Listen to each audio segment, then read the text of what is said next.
Very good. Before we start, I just want to make sure, do I have your consent to record and use this conversation? No. Okay. Well, it's been a pleasure.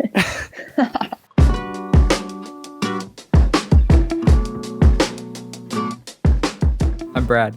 Where are you calling from? I'm Natty. I'm calling from San Francisco, California. Hi, how are you? My name is Naomi and I'm from Ireland. Alex, I'm calling from Pepper Pike, Ohio. I'm Daria. I'm from Russia. And wherever you are, welcome to Blond Radio. Hi, I'm Brad. I live on the west coast of Canada. I own too many books that I haven't read yet, and I love films by Xavier Dolan. And you're listening to Blond Radio, where each day I book a call with a different stranger from around the world. Today we'll talk to Leia from France, who's faced rejection in her music career, Michael, who knows how to grow in the face of crisis, and Judi, whose memories are cherished and often rose-tinted. This week at Blond Radio on Instagram, I gave you guys a prompt. What makes you smile? Here's what you had to say. Hi, my name is Anastasia. I live in Calgary, Alberta, and what makes me smile is seeing people in love in like a really wholesome way. Hi, my name is Grace. I'm from Victoria, BC, and what makes me smile is when my cat sits with his legs all tucked up like a roast chicken. Hey, I'm Natty. I'm calling from San Francisco, California, and the one thing that makes me smile is probably seeing her smile or laugh. Hi, I'm Caitlin from Essex in England, and it makes me smile when my friends think of me. Like, if they drop me a text saying, hey, I saw this today and I thought of you, I just find it really sweet. Hi, my name's Trent. I'm from New Zealand, and I'm a barber, so something that makes me smile is when I finish a haircut and I see a person realizes how good they can look and how beautiful they actually are. Yep, awesome. Love the show. Bye. Thank you to everyone who called in. And we'll hear more answers throughout today's show. But first, we'll check in with Leia Jules, an up-and-coming artist from France, who blends both her French roots and her love for English together. This is her newest song, Uber. He pays for my Uber, pays for my shoes. He loves me so much, he tells me not to choose. Je dis jamais je t'aime, il me le dit quand même. Il pense qu'on est bien, qu'on a tout en commun, mais je ressens rien du tout.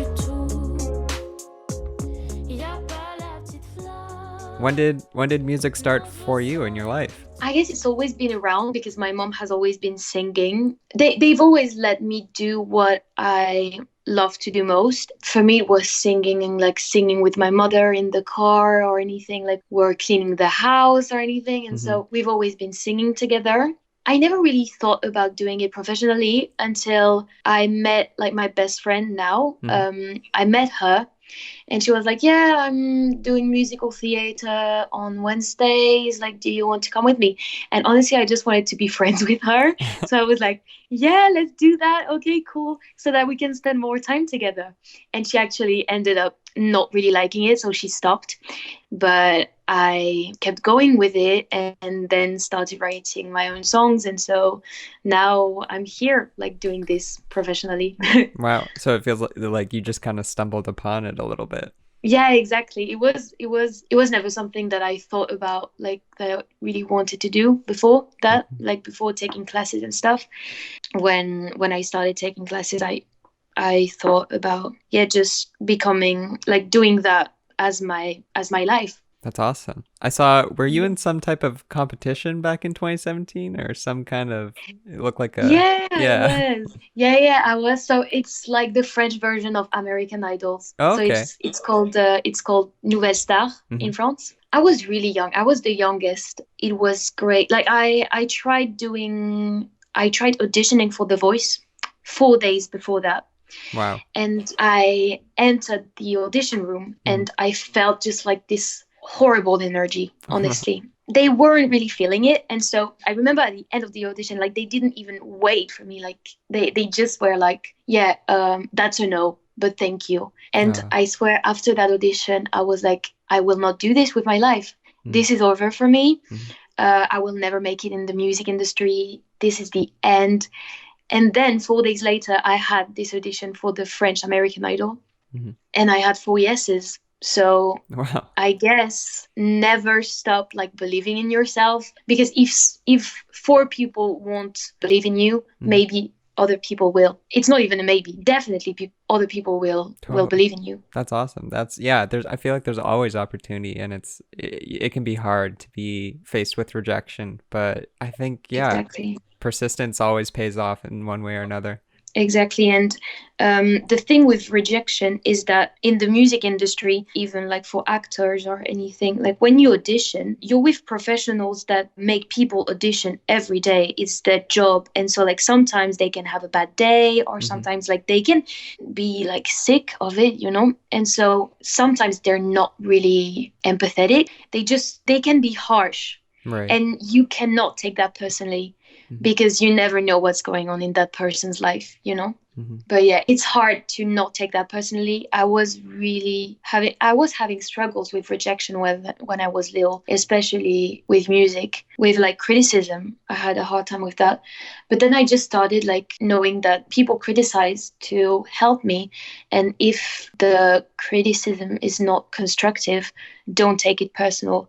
Like I remember when I did the French Idols, I had so many people like tear me down, and honestly, I'm so happy that I was strong enough to like laugh about it, because if I wasn't strong enough, like I could have just like sobbed and be so sad. Yeah. But you just have to understand that like the criticism you have to take seriously is the criticism that will make you grow, not the one that will just tear you down. Constructive versus just, yeah.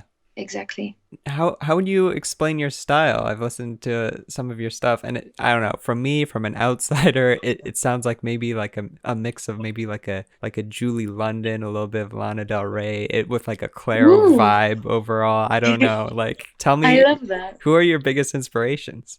So I listen to a lot of R&B, but R&B, soul, jazz, and pop is just a mix of so many influences, because I think that it's just so sad to try to fit in boxes, you know. My biggest inspiration right now is Lolo's Y, and I had to distance myself from her music a little bit so that I could find myself really as an artist. She loves mixing her cultures in her music. She is French American, so kind of like me, I guess. I mean, I'm fully French, like my mother and my father are French, but my heart is in England. My heart is English, really, like, because I've just loved that language for so long. And so I kind of decided to have two cultures, you know? Yeah. And so, yeah, I just love adding that to my music. Sometimes when you speak two languages, like, people say that you have two different personalities, one in each language you speak. It's funny to me because I just love being able to sing in English and in French. It's telling a different story every time. Yeah, and it's so connected to you and your identity and who you are. Exactly. And it looks like 2020 was really, I mean, it still can come together for you. I'm not trying to be pessimistic, but yeah, it is so frustrating to have this wrench thrown into it. How are you dealing with that? It's been pretty hard. I haven't really been writing a lot, honestly. I'm someone that's really hard on myself. Like, for example, when I was in school, like, my parents never told me, like, have good grades or stuff. Like, I always have been pressuring myself so much that they couldn't pressure me, because I was already putting so much pressure on myself. And like, it's exactly what happened at the beginning of the quarantine. Is like, I put so much pressure on myself to write music.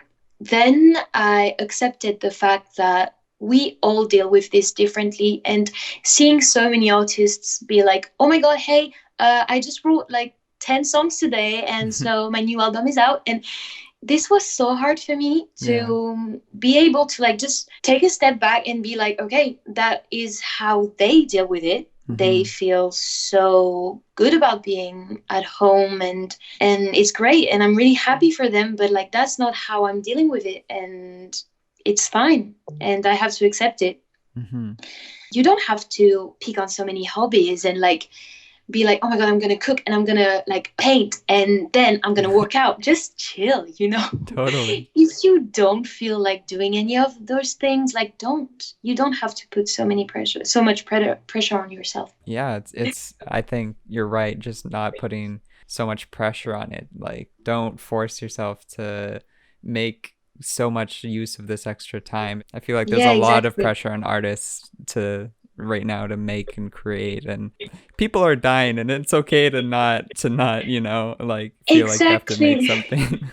Exactly, it's normal to like just feel disconnected. I've been feeling down so much, but I just try and understand that like it's fine to be down sometimes, and like it's fine to take time for yourself. And just by accepting the fact that today you're not well, don't think that because you see other people feeling great, like that you need to feel great. Sometimes just accept the fact that like you're not good, and it's okay. Yeah.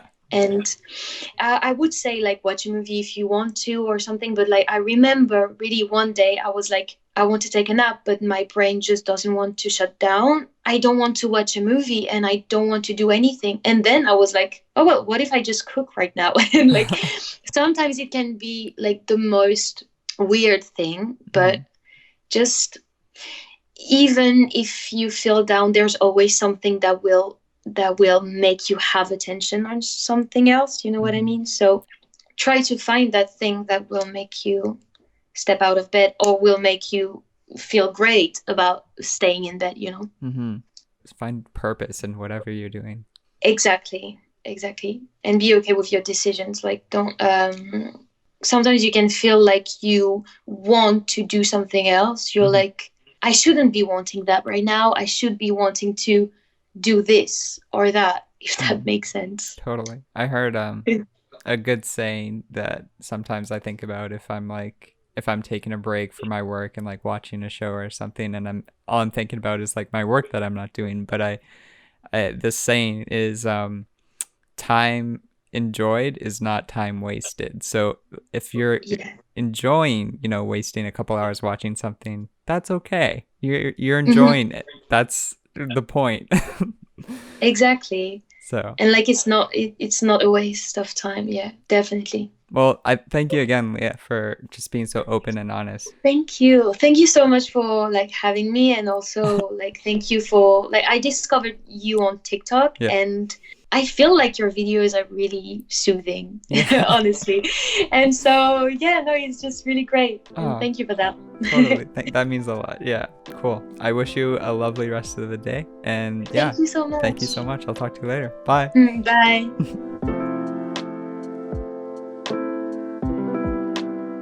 Hi, my name is Alexa. I'm from England, and one thing that makes me smile is when I send a meme and everyone in the group chat actually laughs and doesn't leave me on red.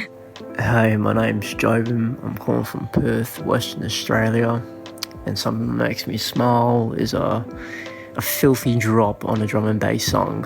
Oh, jeez! Hi, I'm Paloma from Montreal, Quebec. And what makes me smile is when you ace a test you thought you failed. Hi, my name is Amy. I'm from Chicago, Illinois. And one thing that makes me smile is when me and my friends simultaneously laugh at the most random thing. It could be just a quarter on the floor.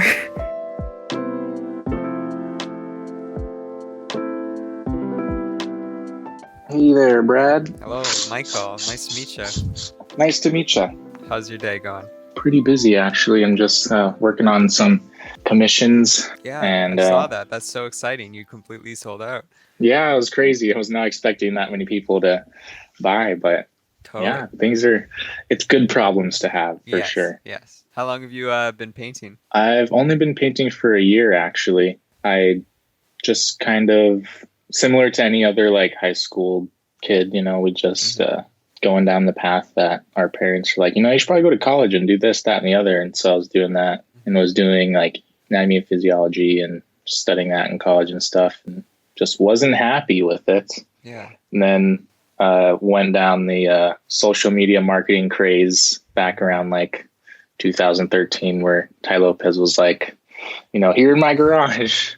So I dropped out of community college after like only one semester. did that for a little bit, started working for an art school actually as their social media marketing person. And then they're like, you should just take the program. And I was like, okay, it's a good opportunity. Maybe learn how to draw something. Cause I literally had no drawing experience before, like last year. I was not an artistic person. And then I kind of just like picked it up and the rest is history. That's so wild. Just to hear that you did that all in a year is just mind blowing. I'm sure you hear that a lot, but I personally feel like there's just certain things that we're all like good at or like we're kind of geared towards. Totally. It's not easy to figure out what that thing is. It's a lot easier said than done, but I feel like, I mean, a lot of I don't know how old are you or how old you are, but I'm 21. Okay. Yeah. So like a lot of our peers are, or even people who are older than us are still like not sure. My older sister, she's 30 and she's kind of going through the same thing that I was going through, not knowing what they're wanting to do and just kind of have to like restart. It's tricky. And I feel like, yeah, college is definitely the best time to sort that out if you like it or not once you land into a job that you start to realize, that you mentioned in one of your posts, to sort of touch on maybe a sensitive subject, I'm not sure, that you struggle with value. And I was wondering what you meant by that. Oh yeah, good question. I feel like a lot of artists struggle with that, putting yourself out there and like charging what you want to charge for your art or your craft. Totally. I know I struggle with that, and a lot of my artist friends struggle with being able to ask that price and be confident. And especially in person, it's a lot harder to do that. Like say those astronomical numbers. Cause like for me, it's even more crazy. Like maybe someone who's been painting for like 10 years, like, okay, maybe I can like charge a couple $1,000 now. Definitely a lot of artists struggle with valuing their work, valuing themselves, and like knowing that they do have something to bring to the table. And it's not just, can't think of the right words at the moment. That's fair. I gotta say, that's insane. The transition from Arizona to New York. That's, especially like how young you are, and just that's like nearly the whole country you're traveling across. Pretty much, yeah. How did you muster up the... Yeah, I mean, I've traveled quite a bit with the art school that I was working for. We did kind of like traveling art classes, but we always had to stop in New York whenever we left the country. I was telling my girlfriend at the time, like, we're going to live here one day, and didn't end up happening, but I live here now. Right. So I've always loved New York, just like the energy, the architecture, the art, everything. There's nothing like it anywhere else. But how I got here was I graduated from the art program, and I was like, I got nothing really else here in Arizona for me. And I'm doing pretty well with art. I need to find a mentor, someone who's 5-10 years ahead of me and kind of in a spot that I want to be at. So then what I did is I gathered a list of 100 artists I looked up to, and they kind of met a couple criteria. Like they were painting in a similar style as me, and they were successful, and they could teach. I emailed all of them with pretty much the same email, but a little bit different, saying like, here are my skills. I noticed these few things are wrong with your business. I can fix those things, and I'll do it for free in exchange for free mentorship. So I sent out my 100 emails, and 4 people replied. 2 of them said yes, and they were both in New York. And then one of them helped me find my apartment and get me settled, and has been a major help out here. That's awesome. That's so supportive, and that's so brave to just sort of take that jump. But it's sort of like a no risk scenario. Like the worst they could say is no, and then okay, fine, you just move on to the next thing.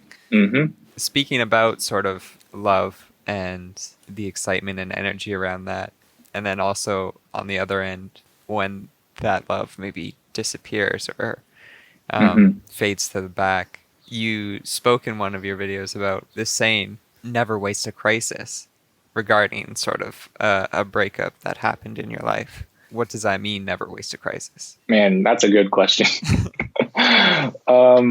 I feel that whenever I've gone through like the most shitty situation, it has always come out to be one of the most life-changing experiences that I've ever had. My first like long-term relationship that I broke up with, we were dating for I think 3 years. This was in high school. She ended up cheating on me, so that sucked. I'm sorry, man. it's all good. But what I got from that, I think that one set me on the path to where I'm at today. But breaking up with her, that kind of just put me down this spiral, which wasn't good. So a lot of just like drugs, partying, drinking. And then that led me to reach out to my artist friend at the time, who eventually became my girlfriend. Then that kind of like launched the art side of my career. But actually, I'm trying to get back to the question. That was just going off on a tangent. Okay. Never waste a crisis. Yeah. So I guess the most like recent example for that is like when the girlfriend that I met that I just mentioned, when she broke up with me, I was already halfway through the art program. And that was like the determining factor that like pushed me to like do something. I just feel like when a lot of people are alone with themselves and their thoughts, and they're not reliant on another person for their happiness, they either choose to like form their own happiness, or they dig a hole and like just kind of get like deeper and more depressed. And I've seen that happen with a lot of friends of mine where they've like gone to the gym, started doing crazy stuff, transformed their whole life, or they became super depressed, stayed inside. We never saw them, and then kind of just fell off. Double-edged sword, but it's how you like your outlook on it. I feel like you either use it as an opportunity or just sort of like wallow in it, and it's kind of up to you. Yeah. I also just recently in January got dumped. Yeah, it was. There was no definitive. Even to this day, I'm not quite sure why. You know, she just said that she lost feelings, and it's hard to sort of put a tangible thing on that. But yeah, from that point on, I was like, I'm gonna create so much stuff this year. I'm gonna use this, to my advantage. And yeah, this whole project wouldn't have happened if, it's all about, you can't change the circumstance. You can only change how you deal with it. So definitely like your outlook on it. Totally. That's so cool that you like get it. I have like, oh man, people our age, they just doing so much things that we like don't know why we're doing it, but it's really like refreshing to talk to someone like yourself who like understands like the my thought process. And I'm like, I don't really want to go out and do all this stuff. Like I got shit I got to do. I vibe with that. What's a piece of advice you'd give to someone who's interested in pursuing the arts, but they're unsure about how to take that first step? What I would suggest for someone who's just starting out is to be patient with yourself and work at it every single day. It's gonna suck the first 3, 6, 1 for the whole year. I don't know how long it's gonna take. It's different for everybody, but if you consistently work at something every single day, it's impossible to get worse. So that was kind of my mindset in going into painting. I was like, I'm seeing continual improvement every single day, but I made sure that I made it a habit of painting and working on my craft every single day without like stopping. And that kind of like catapulted me, because I just would paint maybe for an hour or two at first, but then it got to like 6 to 12 hours at a time. And then like that jump really just like took my skills from kind of mediocre to where they're at today. And now it's a cliche answer, but just like putting in the work is going to get you where you want to be. The grind, it's called the grind for a reason, because there's usually a positive outcome there. I think that's a wrap. Thank you for being so open and honest with our conversation. Yeah, I'd totally be down to do another one too. You sound like a really cool guy. Thank you. Same here. Yeah. Well, I wish you a lovely rest of the afternoon and evening, and I hope the day treats you well. Thank you very much, Brad. I'll keep in touch. For sure. Talk to you later. Bye. Bye. Hi, how are you? My name is Naomi and I'm from Ireland. What makes me smile is the good morning message I get from my granddad every single day without fail. Hi, I'm Alex. I'm calling from Pepper Pike, Ohio, and something that makes me smile is life. And with all the friendships, love, and relationships that come out of it. Hi, I'm Daria. I'm from Russia, and what makes me smile is Blond Radio. Thank you so much for your hard work, and stay safe. Hi, I'm Paolo. I'm from Cancun, Mexico, and what makes me smile is listening to the thunder and the heavy rain here in Cancun. Hi. It's Judi, right? Yes. Brad? Brad, yes. Nice to meet you. Tell me about you. Tell me about making videos. It feels like this huge facet of your life. I want to know when that started for you. That's a big one. I don't know. I started making kind of like little travel montages when I was about 14 for different trips and road trips we would go on and stuff. And it was just always just for family and just kind of a fun hobby, but people really seemed to enjoy them. A little later into high school, I joined Vine, like just for fun, kind of. Just ironically, it was like I didn't want anyone that I knew to find it and stuff, just to have it sort of as a hobby for myself. Yeah. And that took off like quite a bit for me, surprisingly.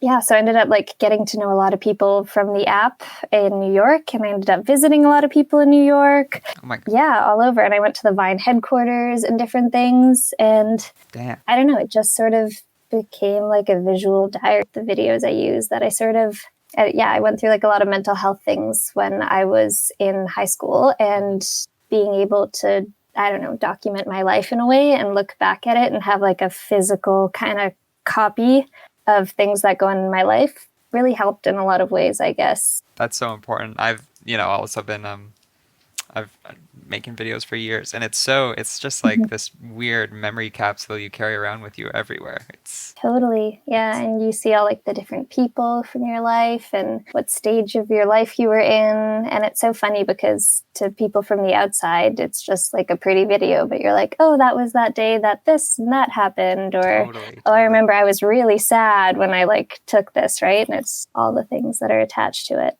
Yeah. And the traditions around it. Yeah. For someone, it could just be a montage, but for you, like each clip, like the exact context, and it's exactly it's a whole. Yeah, where it was taken and stuff. So that's why I think it's always so funny when I get comments and stuff like, oh, like I want this life. This is so perfect. This is so beautiful and stuff. And it was like, oh my God, like I took this video of the sky while I was waiting for the dog to finish taking a shit. Like it's.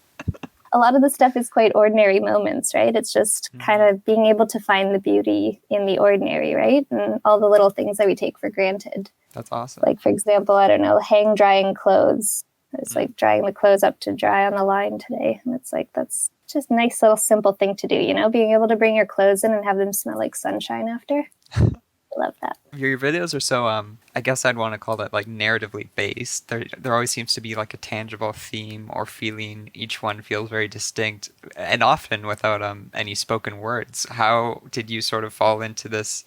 Like, what draws you to telling these mini stories or these vignettes? To be honest, I kind of let the stories find themselves. So I'll just throw it all together in a timeline. I usually find that the story starts to tell itself, where I'll cut the clips down into just the good moments of it, and then I'll start moving them around until suddenly a story appears sometimes. I really, really rarely have ideas before. Like, I get my ideas from footage I already have. I never really have a plan in advance. That's why film school didn't go well for me. Yeah, you went to film school for how long? I went for a year. I went to a documentary program for a year, honestly, because I thought it would be less structured than a regular film program. But it turns out there's still a lot of structure that goes into documentary film. I just have a really hard time thinking ahead in advance. I'm very in the moment, sort of. Totally. And I've noticed what you said there. You'll often reuse or repurpose clips for different videos and stuff. I can't imagine. What is your storage system like? Do you keep everything that you film? I do, yeah. My library is pretty impressive. It spans back to 2015. Damn. I use Google Photos because I think they recently started charging for storage, and I need to figure that out. But you could just look back through all your videos, and the AI in it, I don't know if it is AI, but it's quite smart. So sometimes you can look up certain keywords and it'll find those videos in your camera roll. That's awesome. But yeah, not always. So sometimes it's a lot of scrolling back. Sometimes I'll know I want some sort of summary, so I'll go to a month there. And yeah, it's a really great way to kind of catalog life too, where I'm oh, this summer when that happened, that would look nice here in this video. So it's really funny. Sometimes some of the videos that you see, all the clips are sometimes years apart. Totally. And it just made to look like one day. Well, you pull it off quite nicely. I don't think many people will notice that. So kudos to you.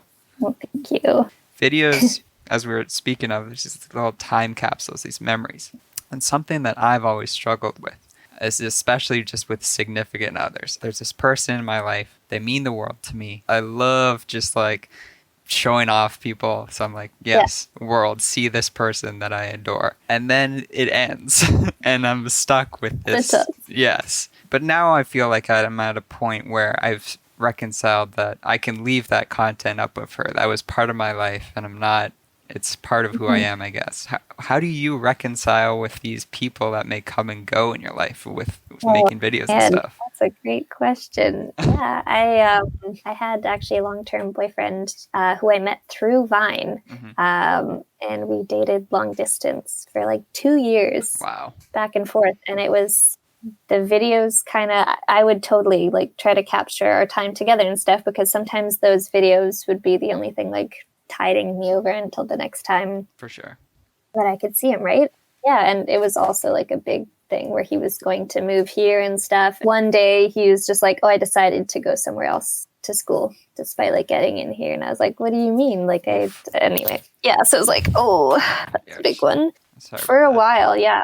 It would hurt to like see those clips and videos and stuff. And it's nice to be able to remove the person from the feelings, if that makes sense, you know, where it's like to look back and like be really appreciative of having been able to feel that and be in love and stuff. Totally. I love the idea and like concept of love, I think. You know what I mean?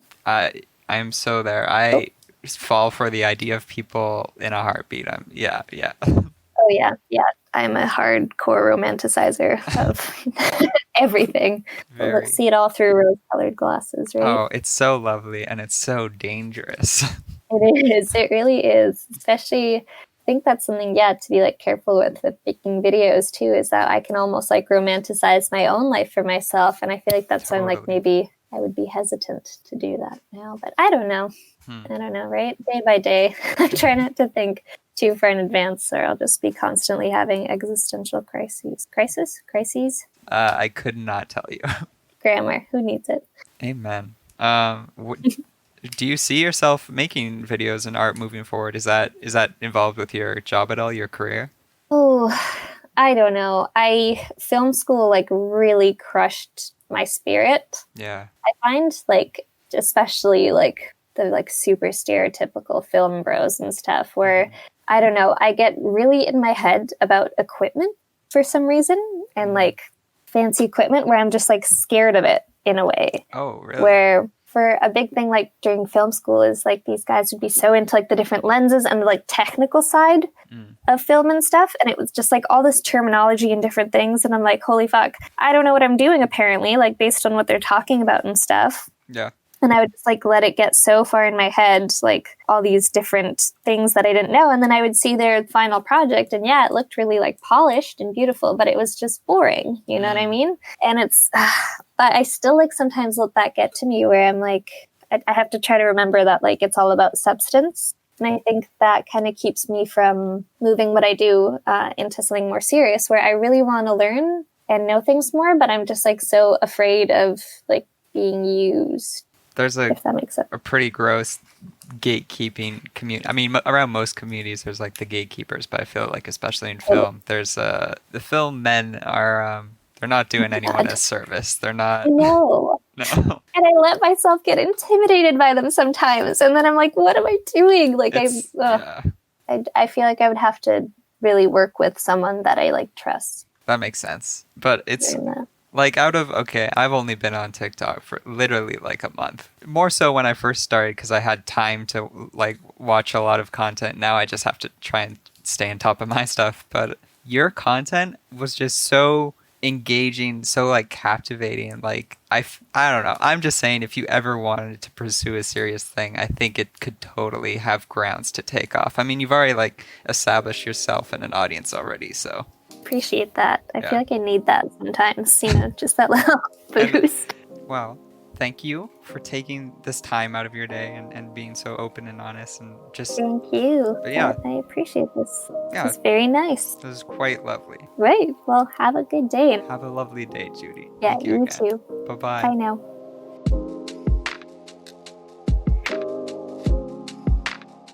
Special thanks to our guests Leia, Michael, and Judi for making this episode possible, as well as everyone who submitted a response online. Intro music provided by Wayfie, a fantastic musician and a really good friend of mine, who can be found on all major streaming platforms at Wayfie. That's Wayfie. Music provided by Loboil. That's Loboil, who can also be found on all major streaming platforms. You can follow Blond Radio at blond.radio on Instagram and TikTok. See you soon, and thanks for tuning in to Blond Radio.